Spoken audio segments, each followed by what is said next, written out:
My dear brothers and sisters, 사랑하는 형제자매 여러분, 오늘 저는 이스라엘의 집합에 관해 말씀드리겠습니다. 러셀렘 넬슨 회장님은 이 집합을 오늘날 지구상에서 일어나는 가장 중요한 일로 언급하시며 규모, 중요성, 장엄함에서 이것과 비견할 수 있는 것은 없다고 말씀하셨습니다. 이 집합은 영혼의 가치가 하나님 보시기에 크다는 사실을 궁극적으로 인정하는 것입니다. 집합은 그만큼 단순합니다. 우리는 하나님 자녀들의 머리 위에 큰 복이 부어지고 그들이 영원한 부를 약속받을 수 있도록 이 마지막 날에 그들을 모으고 있습니다. 그러므로 이스라엘의 집합을 위해서는 선교사가 필요합니다. 현재 봉사하는 숫자보다 더 많이 말입니다. 오늘 저는 선교사로 봉사할 수 있는 경험 많은 장년 회원들께 말씀을 전하려고 합니다. 주님은 여러분을 필요로 하십니다. 우리는 뉴욕과 시카고, 호주와 아프리카, 태국과 멕시코, 그 외 모든 곳에서 여러분을 필요로 합니다.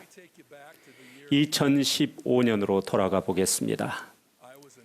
당시에 저는 12사도 정문회의 갓 부름받은 일원이었습니다. 사도로서 저희가 수행하는 멋진 임무 중 하나는 선교사들을 임지에 배정하는 일입니다. 저는 70인으로도 그 과정에 참여했지만 사도가 되고 나니 그 임무의 무게가 더 오롯이 느껴졌습니다. 저는 먼저 기도하는 마음으로 수많은 젊은 장로들과 자매들을 전 세계 선교부에 한 명씩 배정하기 시작했습니다.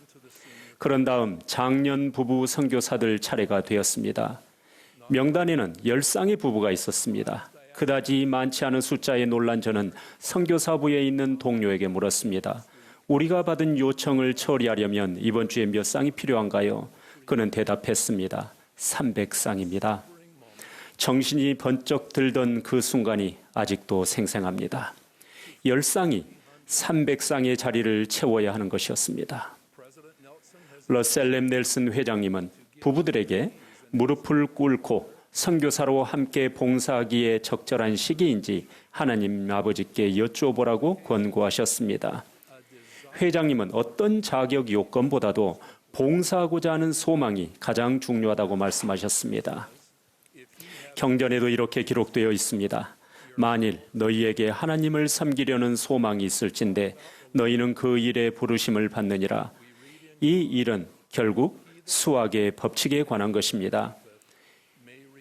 요한복음에는 뿌리는 자와 거두는 자가 함께 즐거워한다는 말이 있습니다. 저는 이 수학의 법칙이 이루어지는 것을 저희 가족 안에서 보았습니다. 수년 전 저는 가족을 만나러 갔다가 현지 감독님께 성찬식 마지막 말씀을 부탁받았습니다. 성찬식이 끝나고 단상에서 내려가는데 한 여성이 7자녀와 함께 다가와 리베카 구즈만이라는 이름으로 자신을 소개했습니다. 그녀는 말했습니다. 레스번드 장로님, 룰론 레스번드와 베르다 레스번드를 아세요? 저는 활짝 웃으며 대답했습니다. 그분들은 제 부모님이십니다. 이 이야기가 어떻게 전개될지 예상이 되실 것입니다. 지금 이 컨퍼런스 센터에 가족과 함께 앉아있는 리베카의 허락을 받아 그녀의 가족이 겪은 이야기를 들려드리겠습니다. 제 부모님인 룰론 레스번드 장로님과 베르다 레스번드 자매님이 플로리다 포트 로더데일 선교부에서 장년 부부 선교사로 봉사던 때의 일입니다. 부모님은 전도 중에 하늘의 인도를 받아 리베카의 집문을 두드렸습니다. 당시 리베카는 10대 소녀였고 가족 밴드인 오즈먼지의 노래를 즐겨 들었습니다. 특별히 제 친구인 도니 오즈먼지도 오늘 이 자리에 함께하고 있습니다. 리베카는 오즈먼지의 언론 인터뷰를 듣고 그들이 예수 그리스도 후기 성도 교회의 회원임을 알게 되었습니다. 리베카는 오즈먼지에게 뭔가 다른 점이 있다고 느꼈습니다. 그들이 그들의 종교 때문일지 모른다고 생각하는 리베카는 2년간 학교 도서관에서 우리 교회의 믿음에 대해 알아보았습니다.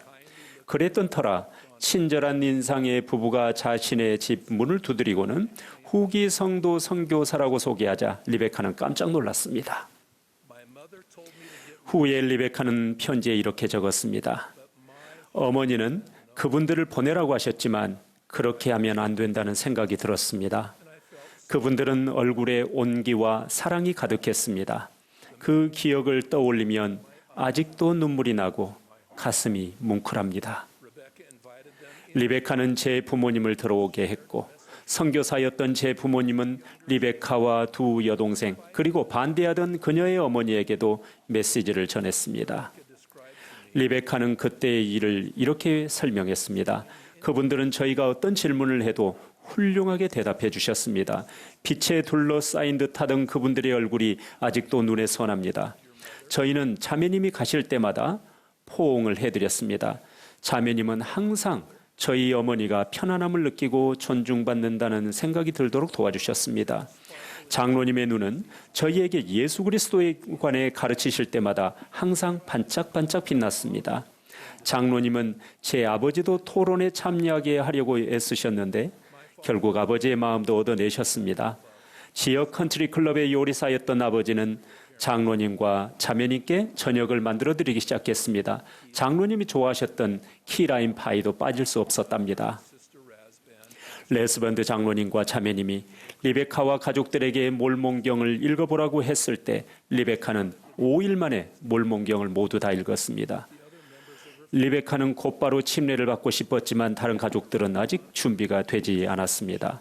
4개월이 지나자 리베카는 침례를 받고 참된 교회에 들어가겠다고 고집했습니다. 리베카는 이렇게 회상했습니다. 제 온 영혼이 이 교회가 참됨을 알았습니다. 1979년 4월 5일 선교사들이 19살이던 리베카와 그 어머니 그리고 두 여동생에게 침례를 주었습니다. 제 아버지는 그 침례식에서 증인을 맡으셨습니다. 저는 교회에서 리베카와 그 가족을 만났을 때 함께 사진을 찍었습니다.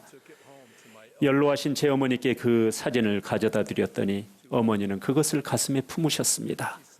그러고는 이렇게 말씀하셨습니다. 로니, 오늘은 내 인생에서 가장 행복한 날이야. 어머니의 그런 반응을 보았기에 저는 장년 회원들께 이런 질문을 하고 싶습니다. 여러분은 인생의 현 단계에서 무엇을 하고 계십니까? 장년 선교사들은 다른 누구도 할 수 없는 일을 수많은 방법으로 해낼 수 있습니다. 여러분은 교회에서 많은 경험을 쌓고 하나님의 자녀들을 격려하고 구조할 준비가 된 선을 위한 놀라운 역군입니다. 여러분 중에는 이런 생각을 하시는 분도 계실 것입니다. 손주들을 두고 어떻게 떠나지요? 중요한 가족 행사와 생일잔치에도 함께하지 못하고 친구는 물론 반려동물마저 두고 가야 할 텐데요. 제 어머니께 아버지와 선교 사업을 가신 이유를 묻는다면 어머니는 이렇게 대답하실 것입니다. 나는 손주들이 있잖니. 그 아이들에게 할아버지, 할머니가 선교 임지에서 봉사했다는 것을 알려주고 싶었단다. 우린 후손들을 위해 모범이 되고 싶었어. 그리고 정말 많은 축복을 받았단다. 저는 전 세계 여러 선교부를 방문하며 수많은 장년 선교사들의 놀라운 봉사를 목격했습니다. 그들이 주의 뜻을 행하고 주의 일에 몸담으며 행복하다는 것은 분명한 사실입니다. 어떤 분들은 지구 반대편에서 전임 선교사로 봉사하는 것이 적절할 것이며 저희는 그 수가 수천에 이르기를 소망합니다. 또 어떤 분들은 집에서 교회의 봉사 선교사로 봉사하는 것이 더 나을 수 있습니다. 건강상 문제를 비롯한 여러 가지 사정으로 선교사로 봉사할 수 없는 분들도 계십니다. 저희는 그러한 상황을 이해하며 그렇다면 여러분은 선교사로 봉사하는 분들을 지원할 방법을 찾을 수 있기를 소망합니다. 선지자의 권고를 따르고 주님께서 여러분에게 시키실 일이 무엇일지를 알기 위해 기도하십시오. 전 세계 선교 임지에서 여러분의 도움을 간청하고 있습니다. 러셀렘 넬슨 회장님은 장년 선교사들에 대해 이렇게 말씀하셨습니다. 그들은 정신적으로 활력이 넘치고 현명하며 기꺼이 일하고자 합니다. 임지에서 여러분은 다양한 기회를 얻게 됩니다. 선교부 사무실이나 성전에서 봉사하고 젊은 선교사들과 소규모 지부를 강화하고 가족역사센터나 유적지에서 일하고 종교교육원에서 가르치고 인도주의 봉사를 행하고 청년 선교사들과 함께 일하며 취업센터나 교회 농장에서 일할 수도 있습니다. 봉사의 방법, 여러분에게 가장 적합한 봉사의 종류, 여러분을 필요로 하는 곳, 선교사 준비 방법에 대한 자세한 정보는 장년 선교사 영문 웹사이트를 참고하시기 바랍니다. 또한 감독님이나 지부 회장님과 이야기해 볼 수도 있습니다. 저는 많은 부부에게 선교사 부름을 주었으며 그리스도의 빛이 그들의 얼굴을 가득 채우는 것을 보았습니다. 귀환할 때 그들은 자신들이 주님과 더 가까워졌고 서로 더 가까워졌으며 주님의 영을 풍성하게 느꼈고 스스로 변화를 일으키고 있음을 알게 되었다고 말합니다. 그런 축복을 마다할 사람이 어디 있겠습니까? 선교사업 기간은 부부의 삶에서 가장 위대한 한 장이 될 수 있습니다.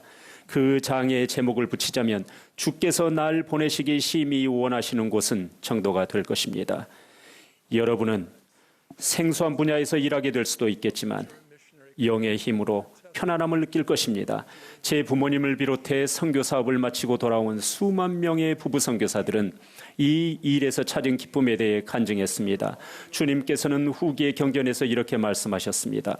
그리고 만일 너희가 이 백성에게 회개를 외쳐 너희 온 생애 동안 수고하여 단 한 영혼이라도 내게로 데려오면 나의 아버지의 왕국에서 그와 함께 누리게 될 너희의 기쁨이 얼마나 크겠느냐. 이사야는 선교 임지, 즉 밭에서 봉사한다는 것의 의미를 시적으로 묘사했습니다. 경전에는 밭은 세상이요라는 말도 있습니다. 이 위대한 고대 선지자는 이렇게 기록했습니다. 너희는 기쁨으로 나아가며 평안히 인도함을 받을 것이요 산들과 언덕들이 너희 앞에서 노래를 바라고 들의 모든 나무가 손뼉을 칠 것이니라. 산, 언덕, 들, 나무들은 선교부 회장, 감독, 지방부 지도자, 회원, 그리고 진리를 추구하지만 찾을 수 있는 것을 알지 못하는 사람들의 비유될 수 있으며 이들은 장년 선교사들이 우리 구주이자 구속주이신 예수 그리스도에 대한 간증으로 자신들이 놓인 환경을 바꾸어 놓는다고 간증할 것입니다. 주 예수 그리스도의 사도로서 저는 여러분께 이스라엘을 집합하는 일에서 선교사로 봉사하실 것을, 가능하다면 한 번 더 봉사하실 것을 요청합니다. 우리는 여러분이 필요합니다. 정말로 여러분이 필요합니다. 장년 회원 여러분, 여러분이 살아오신 삶에, 여러분이 가정과 와드 스테이크에서 보여주신 모범에 감사드립니다. 이제 저는 여러분께 오랜 간증과 비결을 가지고 선교 사업을 나가시기를 권유합니다. 다음번에 제가 장년 선교사들을 배정하는 자리에서는 여러분 중 수백 명이 간절히 부름을 기다리고 있기를 기도합니다. 또한 여러분이 봉사할 때 삶에서 주님의 사랑을 느끼실 것임을 약속드립니다. 여러분은 그분을 알게 될 것이고 그분은 여러분을 알게 될 것입니다. 그러면 여러분의 기쁨이 얼마나 크겠습니까? 여러분이 예수 그리스도께 헌신적으로 봉사하면 여러분의 가족과 손주, 중손주들이 영감과 축복을 받게 될 것입니다. 장차 그들의 삶에 평강과 사랑이 더욱 많아질 것입니다. 이를 예수 그리스도 이름으로 약속드립니다. 아멘.